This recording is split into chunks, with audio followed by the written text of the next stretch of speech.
जी हाँ साथियों, हरियाणा कौशल रोजगार निगम की बहुत बड़ी अपडेट लिया है। यहाँ हरियाणा सरकार के द्वारा जो आपकी पॉलिसी थी हरियाणा कौशल निगम की 2022, उसके अंदर बदलाव करके आपका जो पत्र है वो जारी कर दिया है। उस पत्र के अंदर क्या कुछ चीज़ें लिख रखी सारी जो है इस वीडियो के अंदर क्लियर करने वाले हैं।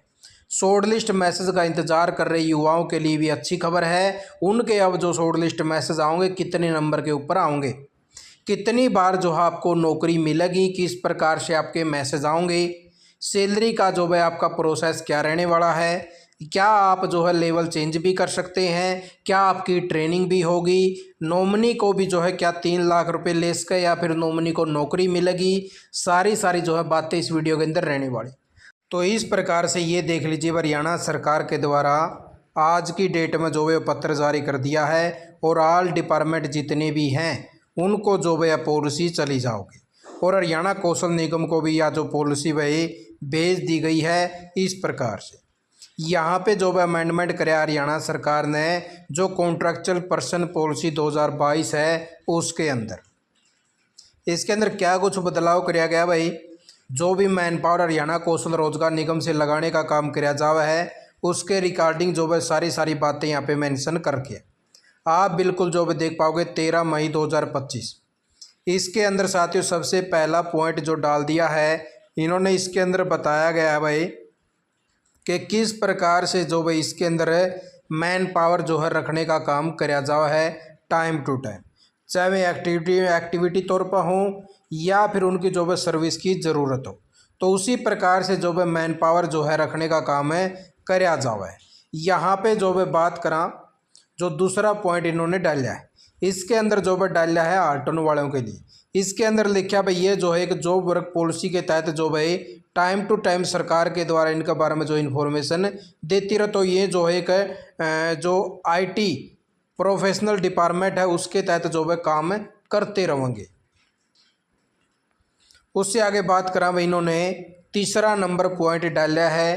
आपकी पेमेंट को लेके। जो भी हरियाणा कौशल रोजगार निगम से नौकरी लगेंगे उनकी किस प्रकार से जो है सैलरी देनी है उसके बारे में जो है समझाया है। इसके अंदर क्या समझाया है, इन्होंने बताया है कि जो भी मैन पावर जो भी डिपार्टमेंट रखेगा उसकी नेंडिंग कॉस्ट के तहत प्रत्येक महीने की 7 तारीख को, पहले ये जॉब मेंशन नहीं कर रखा था, अब इन्होंने साफ साफ लिख दिया है प्रत्येक महीने की 7 तारीख को उनको जॉब सैलरी देना सुनिश्चित कराया जाएगा। और डिपार्टमेंटों अगर जॉब टाइम के ऊपर उनको पेमेंट नहीं करेंगे तो मैन पावर को जॉब वापस भी रख लिया जाएगा। और एक जो उनका जो जीएसटी वगैरह है, जो इनकम टैक्स है, वो जो भाई लगेगा उनका 1961 के तहत, जो उनकी इंडेंटिंग कॉस्ट होगी उसके ऊपर जो टीडीएस या जीएसटी वगैरह लगा है वह उसके बारे में बता रखा है। उससे आगे बात करा भाई चौथे नंबर पॉइंट, इसके अंदर जो भाई इन्होंने बताया है कि जो 5.7 नंबर क्लॉज था उसके अंदर जो मैन पावर रखी जाओ भाई उसको किस प्रकार से जो है सबसे पहले उसके लिए जो भाई एक ऑफर लेटर निकाला जाओ है, DOL लेटर, ठीक है, ये इशू कराया जाओगा भाई। और इसके बाद में जो है उसके जो डॉक्यूमेंट हैं वो भी जो है हरियाणा कौशल निगम पहले एक बार ही चेक करेगा, फिर ही उसके बाद में जो है उसको ज्वाइनिंग का प्रोसेस जो आगे उसको यानी कि जो आपका ऑफर लेटर है उसको निकाला जाएगा। और उसके बाद में आपका जो डिपार्टमेंट है वो भी जो है इसको चेक करेगा और उसको इन्फॉर्म कराया जाएगा। वेब पोर्टल के ऊपर जो है आपका जो आइडेंटिटी कार्ड है वो भी जनरेट करने का काम कराया जाएगा। जब आप साथियों को जो है शॉर्ट लिस्ट करने से पहले का ये प्रोसेस है, जैसे आपका कोई भी नंबर पड़ेगा तो आपको सबसे पहले आपके डॉक्यूमेंट वगैरह वो सारे भाई चेक करे जाओगे। और उससे आगे जो भाई जो 6 नंबर पॉइंट इन्होंने डाला है, ये 6 नंबर पॉइंट आपका डाला है भाई कि जो भी मैन पावर जैसे आपको शॉर्ट लिस्ट कर दिया गया या आपकी भी ज्वाइनिंग होगी तो ऐसी जो मैन पावर होगी उनको टाइम टू टाइम जो भाई ट्रेनिंग और स्किल जो है देने का काम कराया जाएगा। जैसा कि आपने अभी पीछे से देखा होगा, जैसे जो डाटा एंट्री ऑपरेटर थे या क्लर्क थे उनको जो भाई एक HKCL जो ट्रेनिंग है वो दी गई है, उन्होंने इंग्लिश का स्केल सिखाया गया है, उनके जो है कुछ टेस्ट भी हुए हैं। तो इस प्रकार की जो है ट्रेनिंग वगैरह होती रहेगी, ताकि जो भी डिपार्टमेंट को जैसी भी मैन पावर की ज़रूरत है, जैसे किसी भी कैंडिडेट को शॉर्ट लिस्ट कराया तो ऐसी मैन पावर जो उनको मिलती रहे, जो अच्छी एजुकेटेड जो भाई मैन पावर हो। ठीक है। और उससे आगे जो उन कैंडिडेट की जो भाई पोर्टल के ऊपर जो है रजिस्ट्रेशन करके उनका जो भाई आगे जो है स्कीम वगैरह कोई भी प्रोग्राम वगैरह है तो इनके अंदर जो उनको सिखाई जाओगी। उससे आगे साथियों आपका जो है 8.4 नंबर पैरा, इसके अंदर आपकी सबसे पहले पॉइंट इन्होंने डाला है उम्र का, कि आपकी उम्र कितनी होनी चाहिए।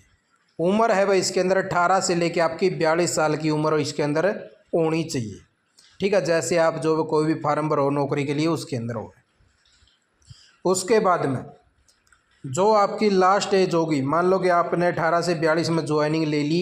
तो आपकी जो लास्ट यानी कि उम्र होगी रिटायरमेंट की लेवल 1 की इन्होंने बताई है 60 साल लग। लेवल 1 में जो ग्रुप डी की पोस्टें हैं ना, लगभग वो पोस्टें आ जाती है आपकी। ठीक है, जैसे पीएन हो गया, चपड़ासी हो गया, चौकीदार हो गया, ठीक है, माड़ी हो गया। तो ऐसी कुछ पोस्टें हो लेवल 1 में हो, वो 60 साल लग जो नौकरी कर पाओगा।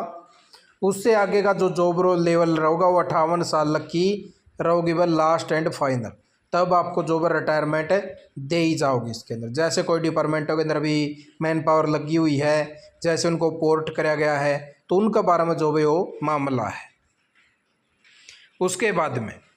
अगला है 8.7 नंबर क्लोज का, इन्होंने जो भाई मैन पावर की सहमति बताया है कि जैसे आपके पास में कोई भी शॉर्ट लिस्ट मैसेज आवा है तो उसका प्रोसीजर किस प्रकार से रहेगा, उसके बारे में साथ ही इन्होंने साफ साफ कहा भाई कि जैसे हम जो है कोई भी मैन पावर को सेलेक्ट करांगे उसके पास में एक एसएमएस या ईमेल करांगे। बाकी एसएमएस ही आवा है, जैसे आप कोई भी फार्म भरो जो आपका परिवार पहचान पत्र का मोबाइल नंबर हुआ है, उसी मोबाइल नंबर के ऊपर एक ओटीपी जावा है, वो मैसेज जाओ शॉर्ट लिस्ट मैसेज, जिसके अंदर आपकी सहमति पूछी जावा है कि आपके पास में इस जॉब के लिए ऑफर आया है और आप ये करने के लिए सहमत है या नहीं है, तो उसके बारे में जानकारी दी भाई। अब इन्होंने बता दिया भाई, जैसे हमने किसी को भेजा शॉर्ट लिस्ट मैसेज, मान लो वह पहले टाइम उसको भेजा और उसका जो है मेरिट लिस्ट के अंदर जो है नाम आ गया, तो उसके बाद में अगर उसने जो है उस पोस्ट के लिए जॉब यानी कि नहीं करना चाहता, तो उसके बाद में जो है उसको 1 महीने का टाइम पीरियड दिया जाएगा। 1 महीना में जो है फिर दोबारा से उसको जो है दोबारा से अगर उसका चांस बैठता है तो दोबारा से मैसेज चला जाएगा। फिर जो है फिर भी नहीं करता तो 3 महीने के बाद में फिर जो है उसको भेजा जाएगा। ठीक है, और इसी प्रकार से फाइनली अगर वो किसी भी टाइम नहीं करता है तो तीसरी बार उसका जो है 1 साल के अंदर जो है भेजा जाएगा। ठीक है, तो इस प्रकार का प्रोसेस रहेगा भाई। अगर कोई यानी कि एक बार ही सहमत नहीं हुआ है, फिर दूसरी बार यानी कि 3 महीने के बीच में फिर जो वो उसका 1 साल के ऊपर नंबर चला जाएगा।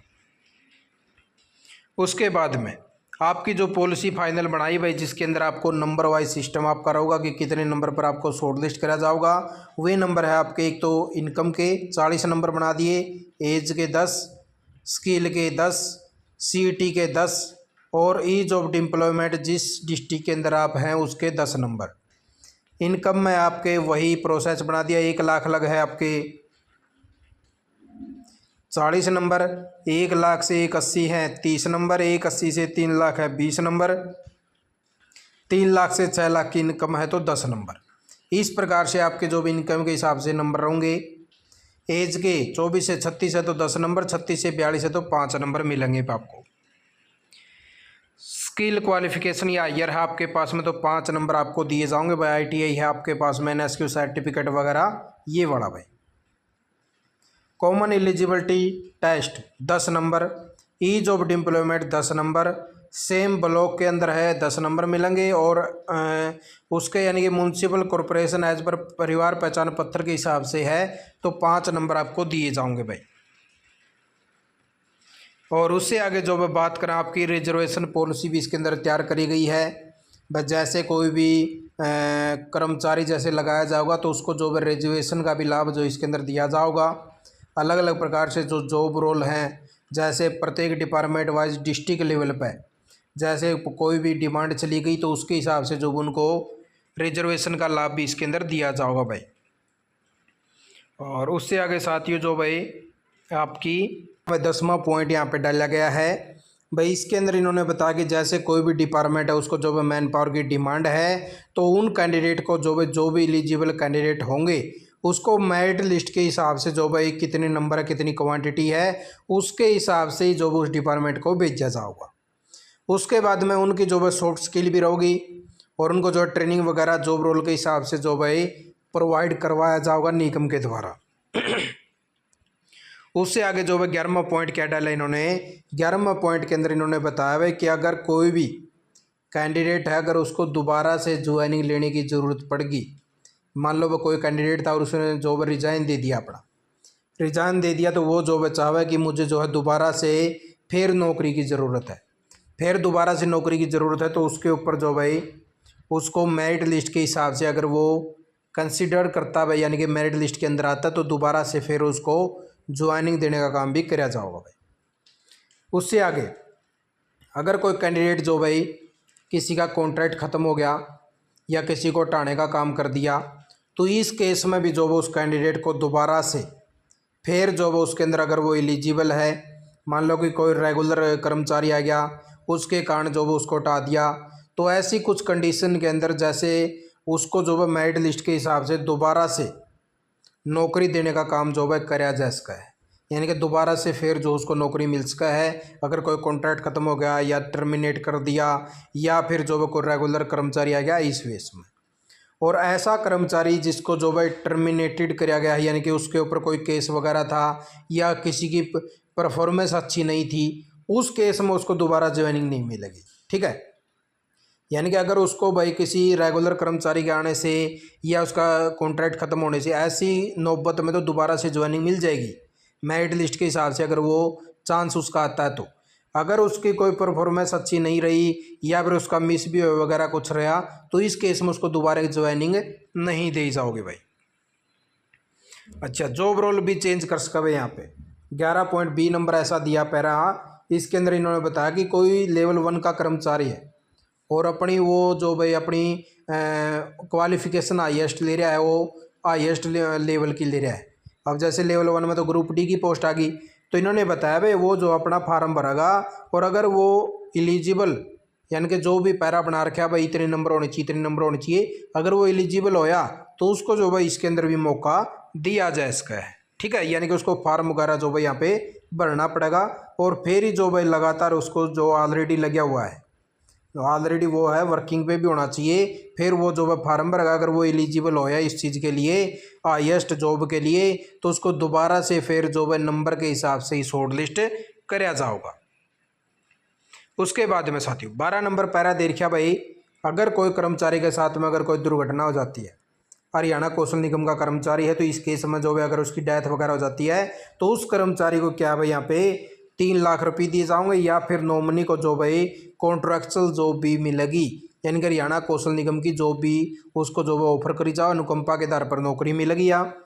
और अगर जो भाई यहाँ पे 10% इसके लिए कोटा भी अलग से रखने का काम किया गया है। और उससे आगे जो भाई बात करांगी ये जो